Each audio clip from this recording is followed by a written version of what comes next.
Tudo o que faz parte da nossa vida deve apontar para Deus.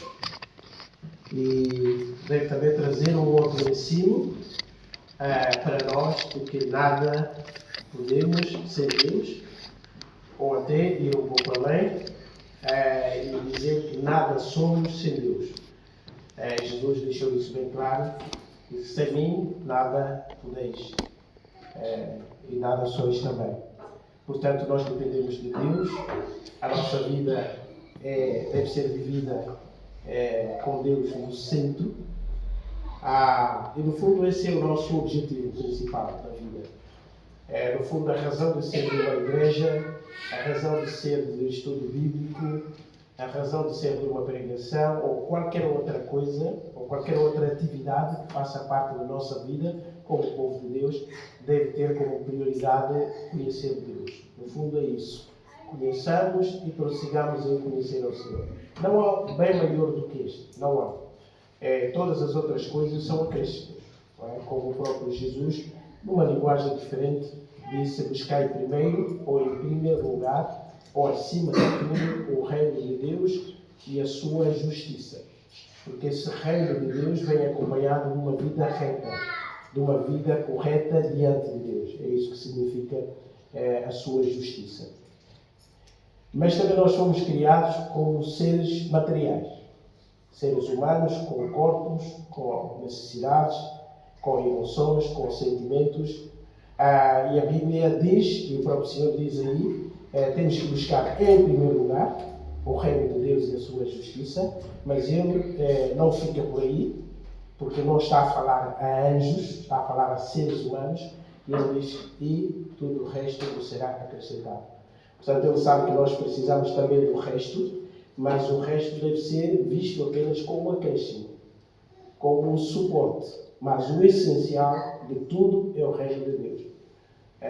Sempre que alguém me pergunta o que é que devo procurar, ou o que é essencial quando procuro uma igreja. Sempre há pessoas que vêm de outros países e eu recebo muitas informações, muitas mensagens de pessoas que me ligam de outros países a dizer: olha, fulano, um familiar meu, um filho meu, um tio, uma tia vai aí a Portugal e eu gostaria, primeiro querem saber qual é a nossa igreja. E quando eu digo: olha, a nossa igreja fica no sítio tal, mas ele vai ficar em Lisboa. Então mostra-me qual é a melhor igreja para essa pessoa frequentar, não é? É sempre uma equação. O que é que a pessoa está a pensar em termos de melhor igreja? O que é que a pessoa quer dizer? Mas, diante dos princípios bíblicos, que eu parto sempre do princípio de que é aquela igreja onde Deus, onde tudo é feito para que as pessoas conheçam mais a Deus. Há problemas humanos, há aconselhamento humano, há necessidade de solucionar problemas meramente humanos, trabalho, saúde, etc. Mas essas coisas não devem ser a prioridade da existência da igreja. A igreja existe, em primeiro lugar, para apontar as pessoas para, digamos assim, para Deus. Então, o conhecimento de Deus é fundamental. E como é que isso acontece? Acho que a melhor forma é a partir de uma igreja biblicamente fundamentada. Ou seja, uma igreja bíblica e apostólica, como diziam os antigos. Onde a Bíblia está no centro, onde Deus é exaltado, onde a razão do culto, a razão principal, é a honra de Deus e a exaltação do nome de Jesus Cristo. Então, para mim, essa é a melhor igreja. Como consequência disso, também uma igreja onde haja relacionamentos saudáveis. Porque a pessoa que vai lá também é um ser humano. Então ele tem primeiro o reino de Deus e a sua justiça, mas tem todas as outras coisas. Integração, apoio, aconselhamento, amor, etc. Mas isso é consequência daquilo que é fundamental. E graças a Deus que Deus providenciou tudo isso, não é? Então a palavra está no centro porque é a voz de Deus para conosco e como resultado dessa palavra, então há um convívio também horizontal entre os crentes. Indo então para o nosso texto, nós temos a ausência da nossa irmã Bibiana.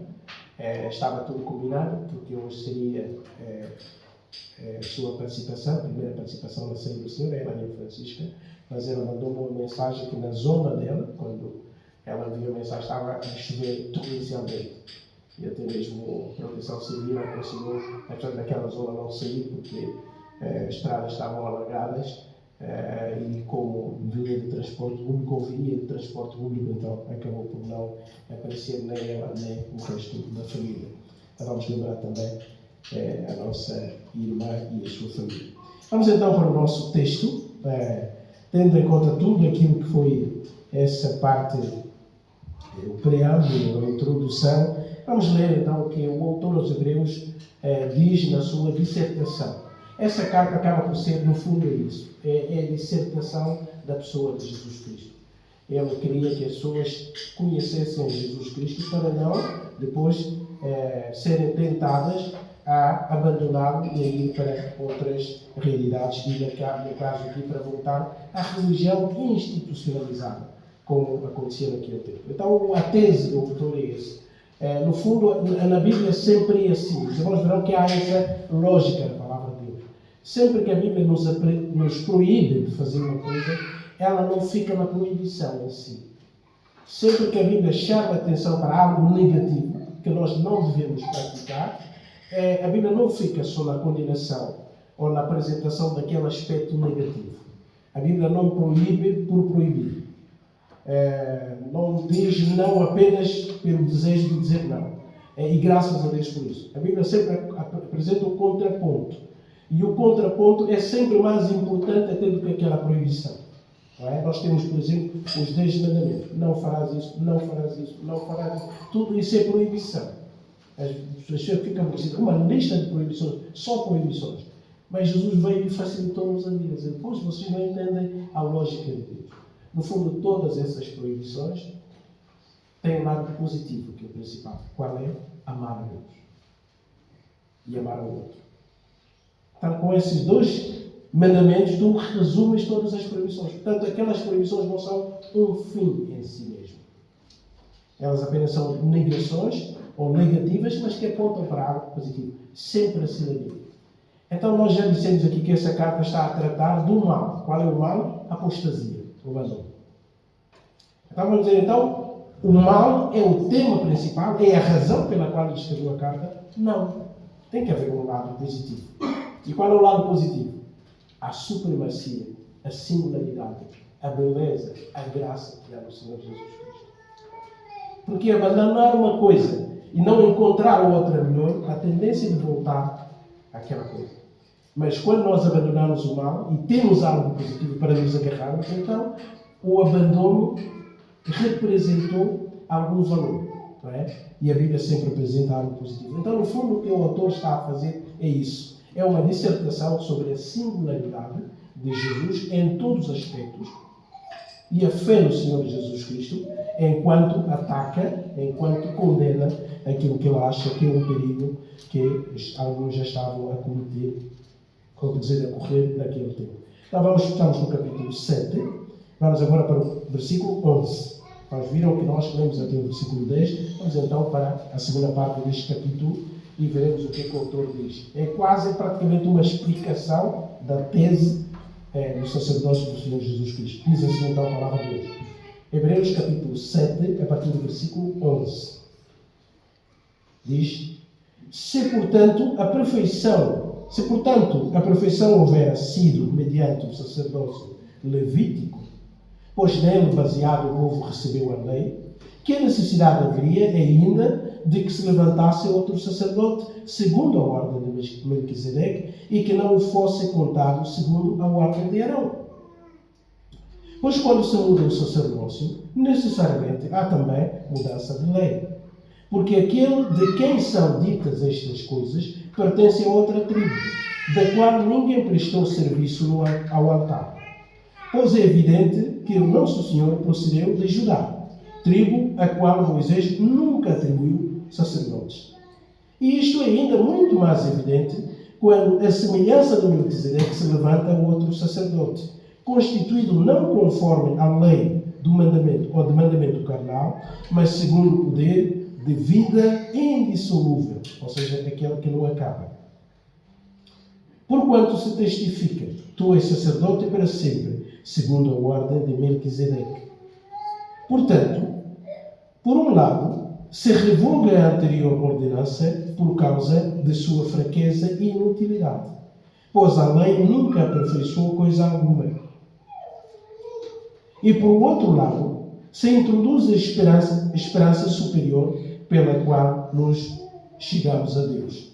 E visto que não é sem prestar juramento, porque aqueles sem juramento são feitos sacerdotes, mas este com juramento por aquele que disse: o Senhor jurou e não se arrependerá, tu és sacerdote para sempre. Por isso mesmo, Jesus se tem tornado fiador da superior aliança. Ora, aqueles são feitos sacerdotes em maior número, porque são impedidos pela morte de continuar. Este, no entanto, porque continua para sempre, tem o seu sacerdócio imutável.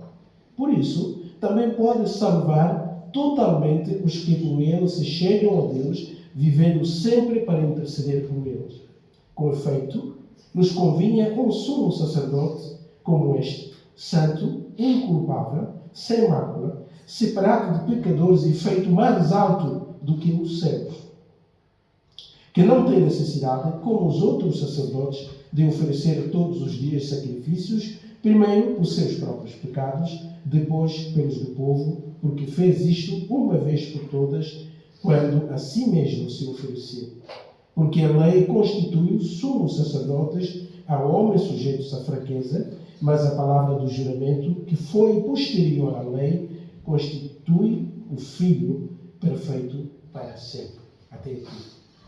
Ele depois vai dizer, mais tarde, que tudo isso, ele só queria dizer uma coisa, mas isso veremos no capítulo 8. Vamos orar. Pai, nós te louvamos pela tua palavra. Obrigado pela profundidade que ela nos transmite e pelo poder para a mudança das nossas vidas. O Evangelho é o poder para a salvação de todo aquele que crê. E nós vivemos isso, experimentamos isso na nossa vida, como ouvir a tua palavra produz reflexão, produz arrependimento, produz alegria, produz todo o fruto do Espírito. Papai, fala aos nossos corações esta manhã. Somos o teu povo, estamos aqui para ouvir a tua voz. Ajuda-me também a comunicar esta mensagem com clareza e com lealdade. Capacita-me de modo a ser claro e objetivo também e de acordo com aquilo que o teu Espírito tenciona esta manhã, que chega aos nossos corações. Ajuda-nos, ó Pai Santo. Essa é a nossa oração de gratidão e de louvor. Em nome do Senhor Jesus. Amém. Ok. Então, ele vai buscar o tema de Melquisedeque. Nós encontramos o Melquisedeque duas vezes no Antigo Testamento. Nós vimos onde ele apareceu pela primeira vez. Está lá em Gênesis, capítulo 14. E o texto é curto. E o contexto é este. Abraão separou, nós sabemos, do seu sobrinho. Né? Houve crescimento, quando Deus abençoa. E às vezes a bênção, se não for bem controlada, pode se transformar numa maldição. Não é? É sempre assim. Quando nós pedimos bênção de Deus, há muitas pessoas que deixaram Deus, que se esqueceram de Deus, depois de serem abençoadas. Porque a nossa tendência humana é de nos concentrarmos na bênção e não no Deus das bênçãos. E muita gente pediu bênçãos, pedia recursos, pedia trabalho, pedia filhos, pedia isso, e Deus, na sua bondade, deu. E com o passar do tempo, algumas pessoas, infelizmente, acabaram por se concentrar mais nas bênçãos do que no próprio Deus. E entre Abraão e o seu sobrinho, houve uma bênção tremenda. O seu gado cresceu e já não havia espaço. Os pastores começaram a guerrear para ocupar o espaço. Quem ficaria com a zona verde para alimentar os animais? E esse conflito exigiu que eles se separassem. E Abraão, confiante em Deus, disse: então, vamos fazer isso. E o sobrinho disse: então, tio, escolhe o lado em que quiser ficar com o seu gado e eu vou para o outro lado. Abraão disse: não, escolhes tu. Se tu fores para a direita, eu vou para a esquerda. Se fores para a esquerda, eu vou para a direita. Abraão tinha tanta confiança no seu Deus, sabia que qualquer dos lados, ele estando em sintonia com Deus, ele seria abençoado. Então se separaram e ficamos a saber que mais tarde Ló foi viver em Sodoma. Uma zona fértil, boa, vívida, tudo estava lá. Inclusive até o exagero e aquela cidade se tornou o símbolo da imoralidade em toda a história humana. Portanto, tudo havia lá naquela zona.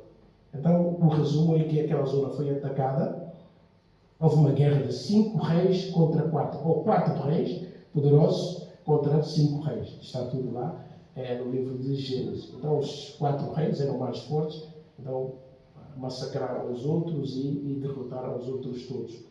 Então venceram e levaram cativos e bens e tudo, que era uma zona muito rica, e não foi levado também naquela batalha. E a notícia chegou a Abraão. Olha, houve uma guerra lá, aqueles reis todos foram derrotados, e o povo todo e os bens foram levados, inclusive o teu sobrinho também foi levado.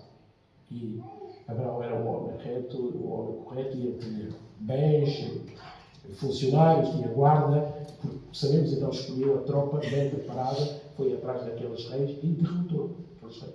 E no seu regresso, então ele chega a Salém, ele encontra alguém, ou alguém vai ao seu encontro, quando ele vinha com despojos, com o povo, com os bens e tudo, e diz o texto que esse sacerdote, esse homem era rei e sacerdote.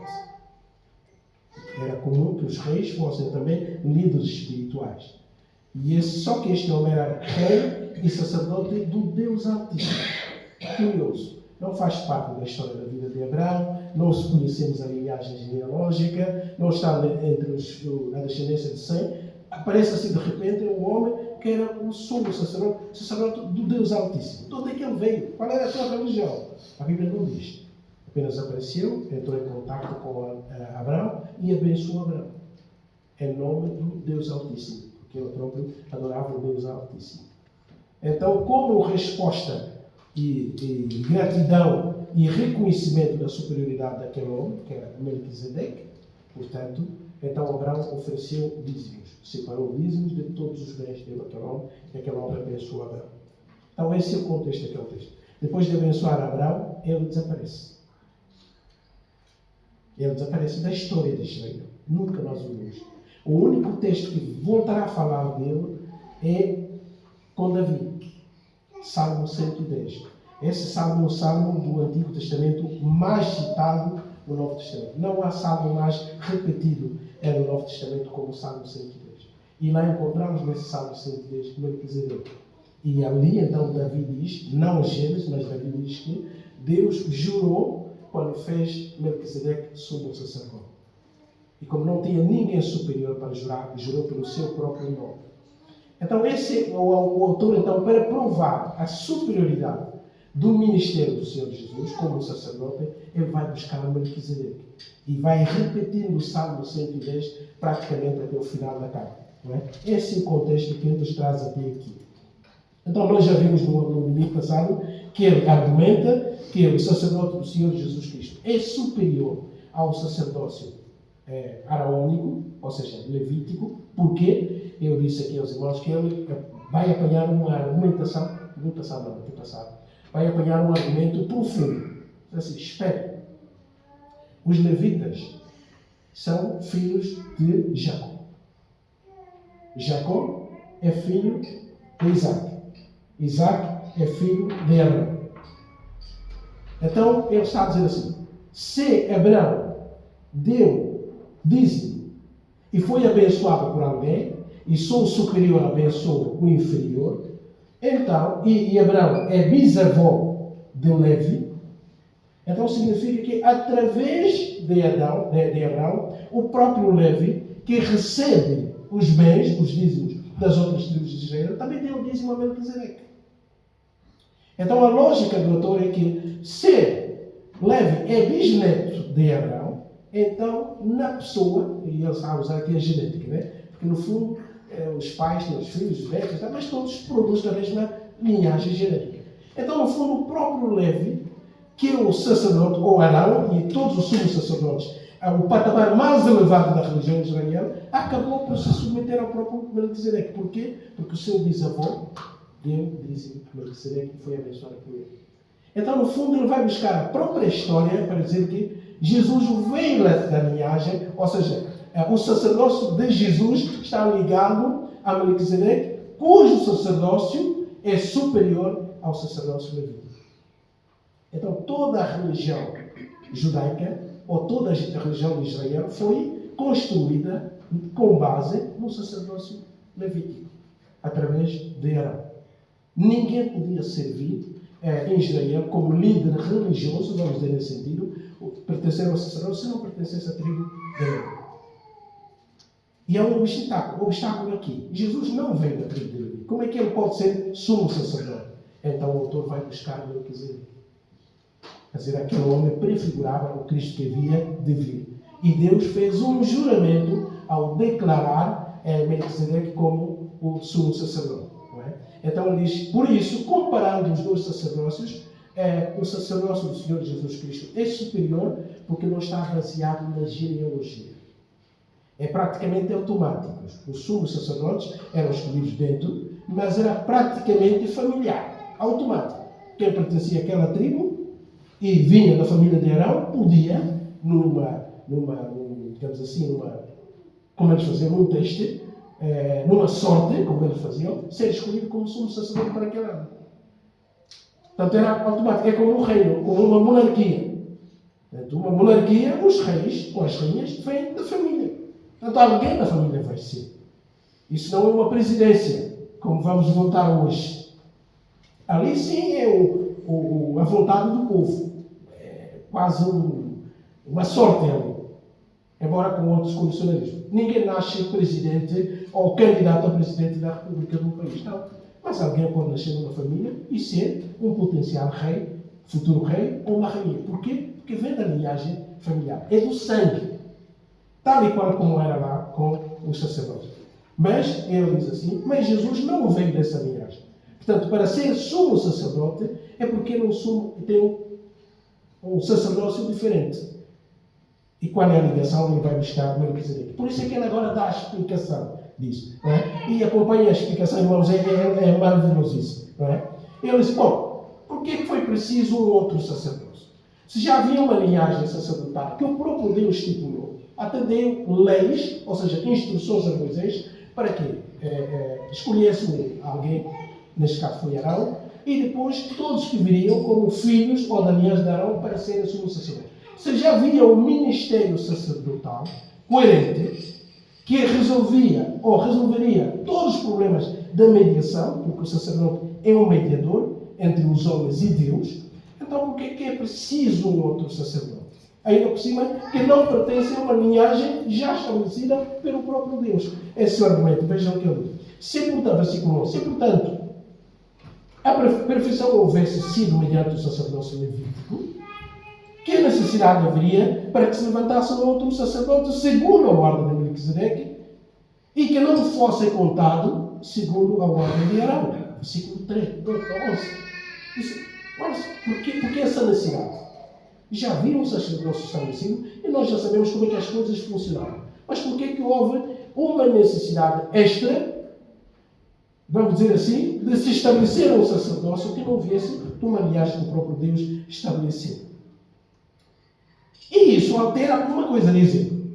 Quando se muda o sacerdócio, necessariamente também se muda a lei. E eu acho que a lei está a referir-se à lei do sacerdócio, porque Moisés estabeleceu leis. Ou seja, leis de culto, leis de adoração, regras, como é que os sacerdotes deviam vestir, deviam vir, de que família, etc. Moisés deixou tudo escrito para que não houvesse confusão lá em Israel. Então, no fundo, ele está a dizer isso. O argumento dele é que, mudando o sacerdócio, significa que tem que se mudar as regras, que ele chama aqui de leis, sobre o funcionamento disso. Não é? Então, para mudar o sacerdócio e as leis do sacerdócio, é porque tem que haver alguma coisa melhor, porque, como diz o ditado, só se muda para melhor. Se é para melhor, então é preciso mudar. Agora, mudar para mudar? Não. No fundo, é essa a ideia dele. Ele continua dizendo assim, porque aquilo de quem são ditas estas coisas pertence a outra tribo, a qual ninguém prestou serviço no altar. Está a falar de Jesus. Nunca vimos um sacerdote, digamos assim, que não viesse na tribo de Levi, não é? É claro que há uma pequena exceção aqui. Mas essa exceção é mesmo uma exceção. Né? Davi era rei em Israel.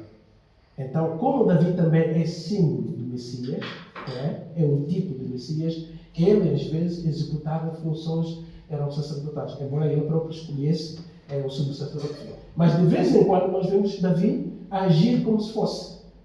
E nós veremos no Novo Testamento porque ele também representava Cristo nesse sentido. Mas nunca foi um sacerdote que estivesse lá no templo, que prestasse serviço, sacrifício a Deus. Não, Davi nunca fez isso. Não é? De vez em quando ele mostrava que também era um mediador, não só entre Deus e os homens, como rei, mas também como sacerdote. Mas nunca exerceu o ministério sacerdotal, porque não o podia fazer, já que ele pertencia à tribo de Levi. Então continua o argumento. Pois é evidente que o nosso Senhor procedeu de Judá, tribo a qual Moisés nunca atribuiu os sacerdotes. E isto é ainda muito mais evidente quando a semelhança de Melquisedeque se levanta outro sacerdote, constituído não conforme a lei, ou seja, a lei sacerdotal, estabelecida por um homem, que ele chama carnal, mas segundo o poder da vida indissolúvel. Ele começa a estabelecer as diferenças aqui. Ali as leis do funcionamento dos sacerdotes tinham que ser daquela forma por causa da natureza carnal. E o que é que ele quer dizer aqui? Os sacerdotes eram substituídos. Os sacerdotes eram escolhidos de tempo em tempo. Por quê? Porque não eram pessoas permanentes. Morriam. Tinham que ser substituídos. Alguns envelheciam, já não estavam na idade e eram depois substituídos, como vemos entre Caifás e Anás. Não é? Nós vimos que houve uma altura até o genro estava a ocupar o lugar de sogro, mais tarde o sacerdote ficou corrompido em Israel, já era por interesse, mas havia essa substituição porque eles morriam. Havia limites. Versículo 17. Porquanto se testifica, tu és sacerdote para sempre, segundo a ordem de Melquisedeque. Não é? Se o outro sacerdócio tinha fim, esse de Jesus, que vem de Melquisedeque, é para sempre. Portanto, por um lado, se revoga a anterior ordenança por causa da sua fraqueza e inutilidade. Ele está a dizer, por que o outro sacerdócio não é permanente? Não pode continuar. Ficou em segundo plano. Porque é temporal. E exercido por pessoas que têm um fim, um limite. Há um tempo em que caduca o seu mandato. Mesmo o sumo sacerdote, ele exerce durante o ano, terminando aquele ano, ele sai e tem que entrar uma outra pessoa. Não é? No fundo, esse é o argumento. Mas eu vou saltar aqui, por causa do nosso tempo. Ele diz que há uma experiência superior que Jesus traz, mas ele explica depois. Eu vou saltar para o 20, diz assim. E visto que não sempre está juramento, porque aqueles sem juramento foram feitos sacerdotes, ou seja, não era preciso juramento, era automático. Quem nascia daquela tribo podia um dia, ou da família de Arão, podia um dia vir a ser escolhido como sumo sacerdote. Portanto, não era uma coisa estranha, assim.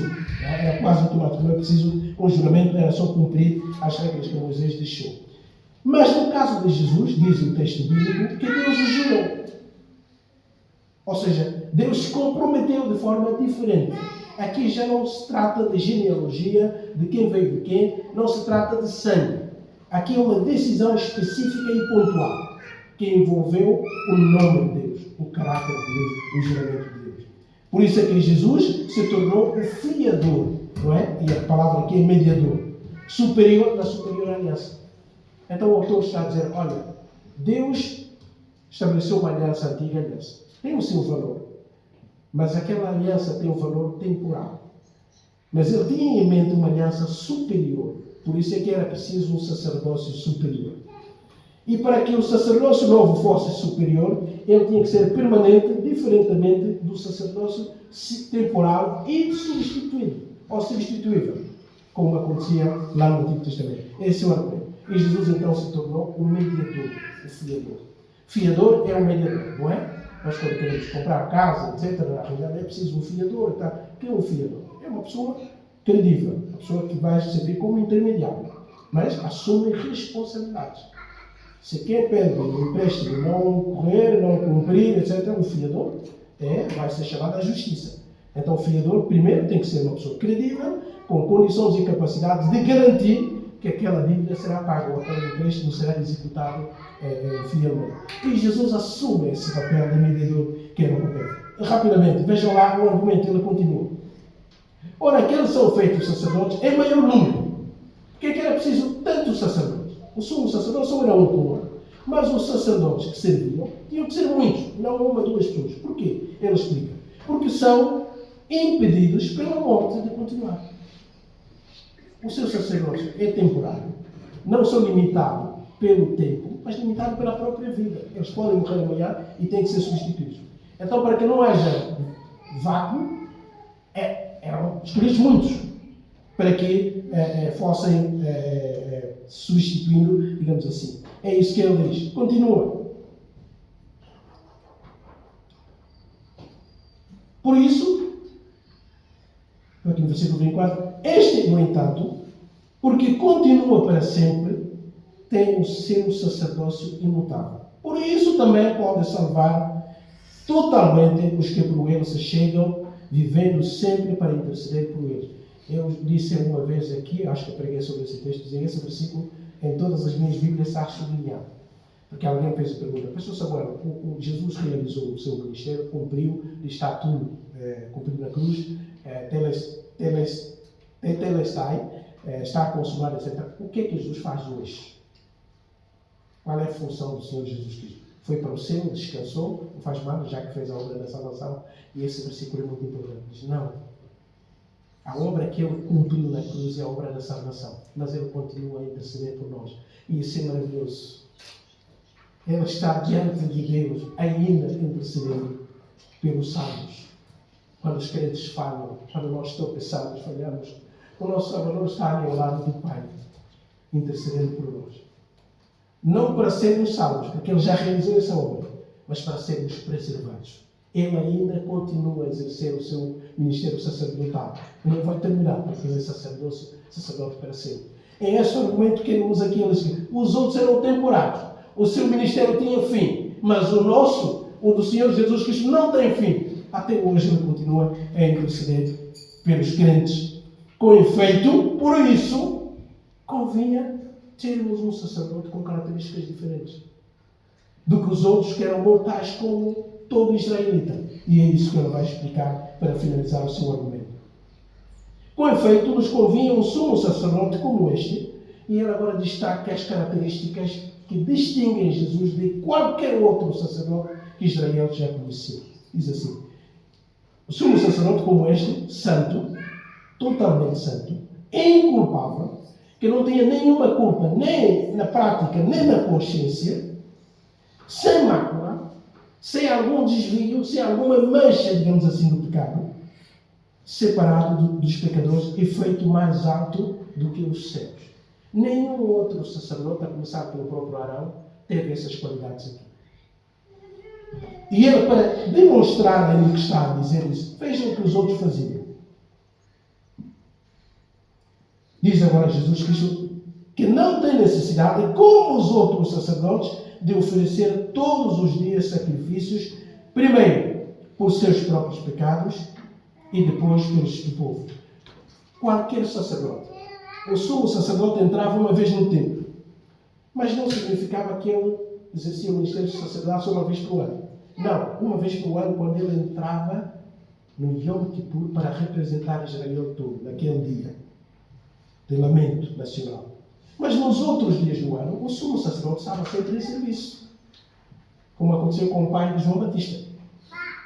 Só que ele, quando ele entrava para prestar serviço diário a Deus, ele tinha dois problemas. Ele estava a representar pecadores, mas ele próprio também era pecador. Então ele fazia sacrifício pelo povo e por ele. Depois pelo povo, porque fez isto uma vez por todas, quando a si mesmo se ofereceu. Então ele faz a diferença. Jesus não precisou de entrar muitos dias. Ponto número 1. E ele nunca pediu perdão pelos seus pecados. Quando ele ensinou o Pai Nosso, santificado seja o teu nome, venha-nos o teu reino, perdoa os nossos pecados. Jesus estava a ensinar uma oração para os outros e não para ele. Essa oração era de Jesus. Não, aquela oração não era de Jesus. Ele estava a ensinar como é que os outros podiam orar. Porque Jesus nunca podia dizer, perdoa os meus pecados, ó Pai. Ele nunca pecou. Então ele está a dizer que ele é diferente de todos os outros, porque os outros entram lá com a consciência pesada. Como qualquer pregador, qualquer pastor, qualquer apóstolo. Ele tem consciência de que é pecador. Ele não fala de cima para baixo. Ele não fala no lugar catedrático do santo vigário de Cristo ao povo pecador, como o Papa. Não! Ele tem que se humilhar em primeiro lugar, dobrar os joelhos e chorar em sua casa, antes de subir ao púlpito. Porquê? Porque ele está a falar a pecadores, mas ele próprio é o pecador número 1. E quem não tem essa consciência, perdeu o rumo do seu ministério. E todos os sacerdotes, inclusive o sumo sacerdote, tinham essa consciência. Antes de interceder por Israel, ele batia no peito e derramava o seu coração diante de Deus. Porque ele podia morrer a qualquer hora. O autor está a dizer só que Jesus é diferente. Ele não precisa de pedir perdão, porque ele nunca pecou. Ele intercede somente pelos outros. Mas o sumo sacerdote tinha que aparecer lá com o sangue, porque a vida está no sangue. O pecado mata. Então matar um animal significava que o pecado tem consequências de vida. Pecado é o contrário de vida. Quem peca tem que morrer. E como Deus não aceita sacrifícios humanos, então o ser humano pecador deve degolar o animal e o sangue levar. No fundo, dizendo aqui, ó Deus, nós pecamos, o povo pecou, e aqui está o sangue. A morte, que expia o pecado. E todos deviam fazer isso. Aliás, lá, diz lá em Levítico, se por alguma razão o sumo sacerdote aparecesse lá sem sangue, ele caía morto. Porque através do sangue fazia expiação. E o autor está a dizer, Jesus também derramou sangue. Como o sacerdote tinha que levar sangue, mas qual é o sangue que ele levou? Não de bodas, não de cabras, não de animais, o seu próprio sangue. Nós nunca vimos na história de Israel um sumo sacerdote que se tenha degolado e pegado no seu próprio sangue, oferido e levado lá no altar. Não. Então está a dizer, aqui está a grande e a singular diferença. Ele se ofereceu a si mesmo, porque a lei constituiu sumo sacerdotes homens sujeitos à fraqueza. Mas a palavra do juramento, ele está a voltar ao Salmo 110, que foi posterior à lei. Por isso é que diz posterior à lei. Porque senão não fazia sentido, não é? Melquisedeque apareceu a Abraão, antes de Moisés. Antes de Moisés. Como é que é agora aqui? O juramento foi depois da lei. É porque está a referir àquela revelação que Davi teve, que escreveu lá no Salmo 110, de que quando Deus constituiu Jesus como sumo sacerdote, ele o fez com juramento. Então ele diz aqui, com a lei constituiu o Filho perfeito para sempre. Amados, esse é a tese. Vamos continuar esse texto maravilhoso. Ele disse, vai nos ajudar, né? A teologia foi profunda demais e cria problemas nos irmãos, cria também a mim. E ele sabia disso. Né? Depois vem o versículo 1 do capítulo 8, diz assim, no fundo, o essencial de toda essa argumentação teológica é só para dizer uma coisa. Né? E nós damos graças a Deus porque ele ajudou que tudo isso, mesmo que não entendamos bem, os capítulos 5, 6, 7, ele está a dizer, só quis dizer que o sacerdócio do Senhor Jesus Cristo é incomparavelmente superior. No fundo, volta a bater na mesma tecla. Por isso, por qualquer razão, deixar Cristo para voltar à religião, por mais importante que seja, é loucura espiritual. Ninguém faça isso. É isso que nós fazemos e vamos celebrar a ceia, nessa parte final do nosso culto. Porque, como eu disse no princípio, a razão de tudo é Jesus. A beleza da sua pessoa, a beleza da sua obra, o que ele fez. É isso que caracteriza uma igreja bíblica. Cristo ali é apresentado, não. Há muito movimento, há muitos saltos, há muito... Não é nada disso que caracteriza. Os cultos de candomblé também fazem isso. Há cultos satânicos que também têm alegria. Há cultos antigos, demoníacos, que levavam até ao extremo, ao êxtase. As pessoas saíram dos cultos embriagadas, felizes na vida, com todas as sacerdotisas a atender toda a gente. Mas qual é a diferença? Não havia Jesus exaltado no meio. Há muitos cultos hoje pomposos e em nome do cristianismo ou de Cristo. Mas Cristo é muito pouco falado, muito pouco exaltado. Às vezes problemas sociais, questões humanas, é quase uma terapia psicológica que é feita. Ficamos todos felizes. Mas Cristo foi apresentado, as pessoas saíram daquele culto amando mais a Cristo, reconheceram que estão aquém daquilo que Deus espera delas, querem amar mais a Cristo, querem celebrar a glória de Cristo ou não. É isso que avaliam muito bom. Um culto que exalta a Deus. Vou pedir então aos irmãos para nos ajudarem aqui nessa parte final. Ora, mesa 1. Vamos cantar o Senhor foi Pai pelo preço. A nossa salvação custou a vida do nosso Salvador, não é? Ele paga um alto preço. Ele levou até o altar de Deus o seu próprio sangue. Morreu por nós. Nós podemos cantar.